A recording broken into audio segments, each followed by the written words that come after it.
like I admire helping other people, and I admire people that like to help other people.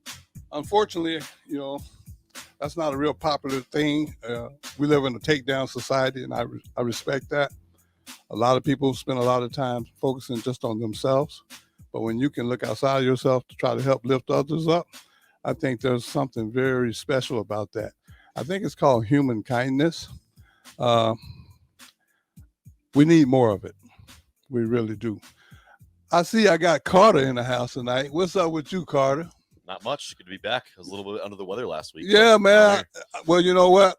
That happens. But the good thing is you're back. You're feeling good. Oh yeah. That's the only thing that matters. You know, before we start our show tonight, I want y'all to know something. I got a special in studio guest. And this person here kind of follows along the lines of what I was just speaking about. They spend a lot of their time being selfless and helping others. I think that's very, very important. So I'm going to first ask a couple of questions of my guest, and then she's got quite a bit of stuff she wants to share with us. So I'm going to be learning tonight also. Ashley. Yes. How are you doing? I'm good. How are you? Oh, man, it's just another day in paradise. That's just the way I choose to look at life. I want to say, first of all, welcome to the show, and thank you for being willing to come on to the show.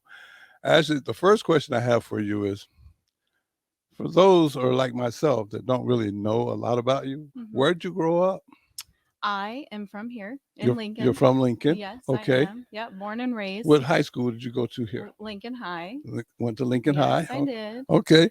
Now, that's kind of interesting because growing up here, I know that you know a lot of people. I try to think I do. Maybe I don't. I don't know. Well, maybe not. I don't know. But you got into this type of employment, and you've been doing this for quite a while. Can you kind of walk us through where you started, and we'll get to what you're doing now a little later? Yeah, sure. Well, I had my kids pretty young, so I started later with college in life, and basically kind of dived right into where I was going to be going with life, and trying to be a humanitarian, do my thing. My first part was working for criminal defense attorneys for 9 years. That was kind of, I really wanted to have that part of my life, trying to figure out how I'm going to help save those people on that side of the table. That was good. It was hard though, because you have to defend a lot of people that are coming in, and the ones that are really, really, really there because they want that change in their life, but you just can't help them. You can't help everybody. You try to help everybody, but you can't help everybody. So I decided it was time to move on basically from working with attorneys. I went into working insurance for about 4 years. It actually paid pretty well. How'd you like that? I hated it. It was terrible. I hated it. I know everybody needs insurance, but it was I was a clock in, clock out. I'm a empath. I need to be around people. I need to be making a difference, and the making the difference was not happening in insurance for me. So I decided to go back to school, get another degree, and it was going into social work, really making that difference, because no matter what career I had, whatever job I had, it was helping somebody, right? No matter what was going on. Now, what was the first job that you took where you was actually doing what you love to do? I would say foster care, actually. I mean, I did a lot of in-home services for about 4 or 5 years, a lot of skill building with youth and adults, but mostly going into foster care was really like the awakening for me, and like human relations, what I really wanted to do with the world. That's kind of interesting because that's not easy. No, it's really not. And you stayed with it for a while. And I think you said something about a place you worked at, Center for People. So after I left foster care, so I worked in the foster care, and I decided to go work for Center for People in Need, and I oversaw their reentry program. that was probably one of the hardest jobs I've had to have ever. Why would you say that? Because you have these human beings who are coming to you. They've been incarcerated for a long period of time. They don't feel like they're getting the help they need. They have all these barriers getting ready to be released out into the public. They need you to see them for a human being and not just an inmate number. And so we really had to work on skills to make them know their worth and know that they have done their time, but they need to, contribute to society, but they're ready to do it. They knew what they had done, but they needed to go out and they needed to contribute. How long, I'm just curious, how long did you work with Center for People? A little over 2 years. So we were contracted with corrections. So Okay. we worked within Center for People in Need. We had a lot of changing to do in there. I rebranded. I just did a lot of, you had to really just take the time and understand the people you're helping are really wanting the help. And it was long hours. It was mentally and emotionally draining. There were people that I didn't want to work with, to be honest. Like but you know what? It didn't matter, because the people that were coming back, that were being successful coming back after they'd been released, had a job, had their education, all these other things. They held they were able to get apartments. They were able to do everything they needed to do, get a relationship back with their children, all that repairing that they needed to do. Having them come back in and say, everything that we went through, the hard times when you were like frustrated with us or trying to help us and push us, this, it was all worth it. And that feeling coming back was the reason I did it. That's a feeling that you really can't put a price on. No, because so many times when people come back and say, hey, thanks to you guys, I have a life now. Right. I have a chance at life. That, I think, is one of the most rewarding feelings that you can have. Yes, it is. Now, you did that, you say, for 2 years. Then what came next? So burnout is real. Burnout's real. 100% burnout is real. I'm the type of person to say, you need to take time for yourself. You need to do self-care. You need to, really focus on you. And I would preach it, but I would never do it for myself. I have a kid in college, one in high school, and I'm constantly making sure everything for them is first. Everything with my family is first. It's never been about me. And because I did that, even though it's important to do that, you can't take care of your family and do the things that you need to do if you're not taking care of yourself first. That's true. So I was at the point in my career where I had burnout. I was mentally and emotionally exhausted. But I also realized that all these adults that I've been working with, you can really try and help these adults turn their lives around. But where we need to start is with the youth, because the youth are the ones that are turning into those adults. Correct. And we have to lay that foundation down for them so that their time to grow is during those years, to learn, to get through life, all those things they need to be doing. That's the time we need to be teaching them, showing them skills, providing things for them to keep their minds from going to those bad places. And they go those bad places pretty easy. Oh, yes. I've noticed that just through general observation. Unfortunately, I'm not making excuses for our youth, but they do have a lot of distractions. Absolutely.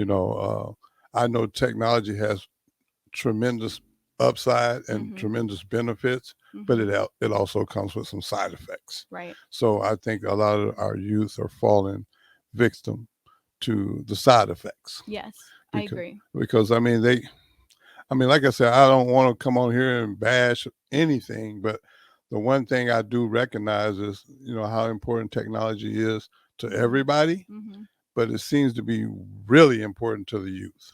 That's what I've noticed. Oh yeah, it's their life. When they don't have it in front of them, you ruin their world. They have a complete meltdown. I have not met one yet that does not have a meltdown when they realize they can't have their cell phone for a day or 2 hours. Yeah, that's like a crisis. Yes, it is. Yeah. I came from the pager days. Yeah. Where's the nearest payphone? I need to go call this person back now. So you say you did. So what are you currently into now? What are you doing? So currently, I am the assistant program director at the Cedars Youth Emergency Shelter. So you worked your way all the way up to that? Well, I know. I'm working on it. No, you're I'm working on it. doing it. No, you really are doing it. You gotta give yourself some credit too. Thank you. You are doing it. So you're the assistant program director. Mhm. So what all do you guys do? So we have Cedars. If I can give just like kind of an overview Oh, of what go Cedars, right ahead. I could talk for days. You No, better- that's okay. I want to hear. I you want to better learn. Monitor me. No, we're good. We got Carter. Carter got us. Remember when you say, I'm talking too much? So basically what Cedars is in general is we are a nonprofit organization that is trying to provide like the safety, the stability, repairing those relationships with all the families that they have. Just any situation that they're in, we want to provide that safety for them. We want to provide those services for them. We want to do everything that we can for them.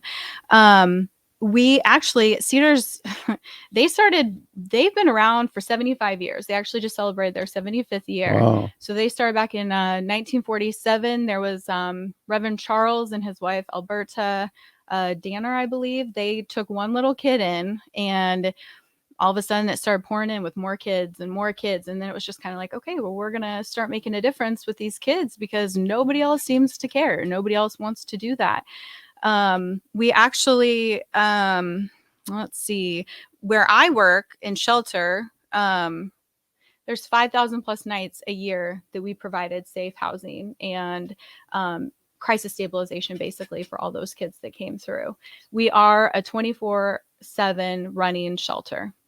Every day. What's the all age day. groups that you? So the emergency shelter is basically ages 12 to 18. It's very rare that we have anything younger than 12. The only time is if it's like a sibling, like two siblings that come in. Yeah. And we'll do it. We're not supposed to like take them instantly, but if we do enough begging, we'll just be like for 1 day, 2 days. Right. We got to do it. During that time frame. So what we do in shelter is we want to provide those, well, again, the stability, everything like that, the safety.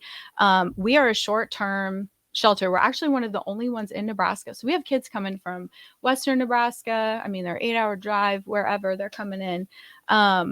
You know, we are the only shelter. And you say your age groups is what? 12 to 18. 12 to 18. Yes. So boys and girls. Wow. Yes.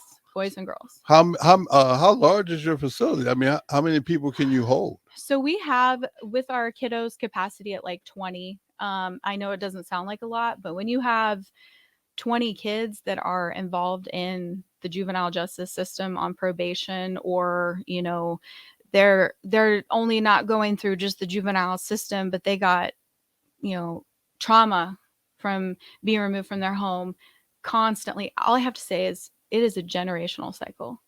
90% of these kids that come through are from previous foster care, or their parents were in foster care, their parents were in prison, their parents had substance abuse, you know, going on. It's just all these things play into why they are in shelter with us. It's generational. Wow. It really is. You know, that's kind of sad that that's where we are. But I mean, you know what? On the bright side, I'm very glad that you guys have that shelter in place. Yes. So that, you know, I mean, because if without you guys, a lot of those kids would probably just be on the street. They are. We don't want a kid to be homeless. We are there for that reason. You know, that's our, like, we just don't want any kid to be homeless. If we have to take them for, you know, 24 hours, they're coming. We're going to make room for them. But we do more than that.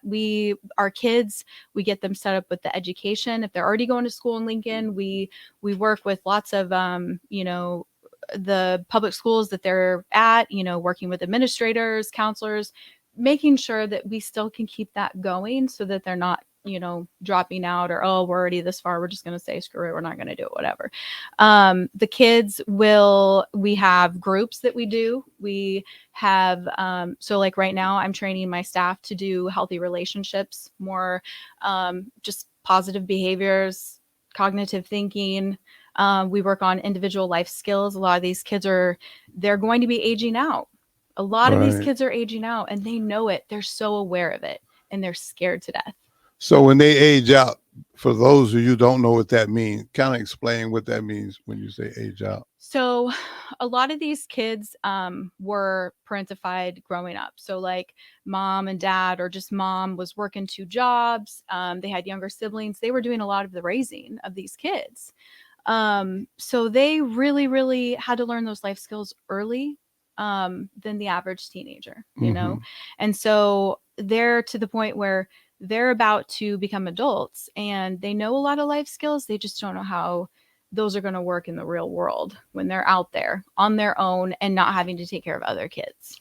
You know, I'm just sitting there thinking when a kid's ages out, I'm assuming that's 18. Yep. Well, 19, technically 19 in Nebraska. 19. Okay, but so yes, yeah, generally. 19 he ages out Yeah. and he don't have any where to go or don't have any family. Mhm. Can they reach back out to you or Oh yeah, absolutely. Okay. We will provide, and that's what's great about Cedars. I mean, I could go on for days about the services that we provide, but you know, we have in-home support. We have a lot of just so many, and I'll give the link. I'll give all that information out too when we get towards the end. Okay. But we just have so many services and things that we can provide to these kids, families, and not just our youth, but we have kids that come back. Even just being there the short time that I have, the stories, the kids that are coming back. Actually, one of the girls I started working with when I started social work was like 10 or 11. She was there when I got there at shelter. And she had been through the system the whole time. And I'm so proud of her because she was graduating high school early. She'd gotten her CNA. She actually made the news. Dora is her name. I'm so proud of her. She has gone through the struggles. I remember going in and, you know, taking pots and pans and banging them together to get her butt up for school. She just refused to go to school. And her mom was just not, her mom was not understanding how important it was for her to get up and go to school. And now she's thriving. Wow. Now she's thriving. Wow. Yeah. So we're really proud of her. We do fun outings with them too. Like we take them to go ice skating. We take them to Husker games. We have like alumni that volunteer tickets up, so our staff gets to take them to games, and they have the time of their lives. It's the best. Well, you know, I think everyone deserves a chance, and it sounds like to me that's a big part of you guys' mission. Actually, what is the mission? Well, in general for the shelter, I want to be able to provide worth for these kids. We want them to, I mean, grow with their mind, mentally, emotionally. I probably should go to my notes so I know exactly what I need to tell you. Yeah, that's fine. Go right ahead because Well, I think this is important. I mean, it's not that I don't know. I really want to give the rundown on like why it's important these kids are involved in activities. They need to be stimulated mentally and emotionally and physically. There is so much the effect that poverty has on these kids that are coming through. You know, you have the YMCA sports who I should probably that's me. Should I turn it off? I feel like it's blinking. I feel a little bad. Okay, that's fine. No, do what you got to do. So sorry. No problem. But you know, I was sitting there thinking with all these kids that you're dealing with on a day-to-day basis, my heart goes out to those kids because a lot of them didn't ask to be in the situation that they're in. No, they So didn't. so they basically got put into a situation and then they're forced to learn how to deal with it with limited skills. I think that's so with that, we want to provide those for them. Because they don't have the opportunity to have access to those things that most kids do have access to. A lot of so there's 6, well, I guess there's 7 high schools now in Lincoln, but last year they did a study. Basically, there's 3 high schools that were more inclined to have a higher rate of poverty in their school system area. And then the other 3 were not. Those kids that actually got to go to state for games and things like that, they were in the lower amount of poverty level. So like they had access to better equipment, they had access to better facilities, they had access to having select teams that they got to play sports in and stuff. Those kids that we serve in the shelter, none of them have that. None of them got to do that. None of them get to have access to those things. And so that's a disadvantage right there for them to actually like have that success rate in life. You know, that's man. I'm just listening to you because I'm learning a lot too. I think we're going to take a quick break, Okay. and then we're going to come back, and I want you to finish telling us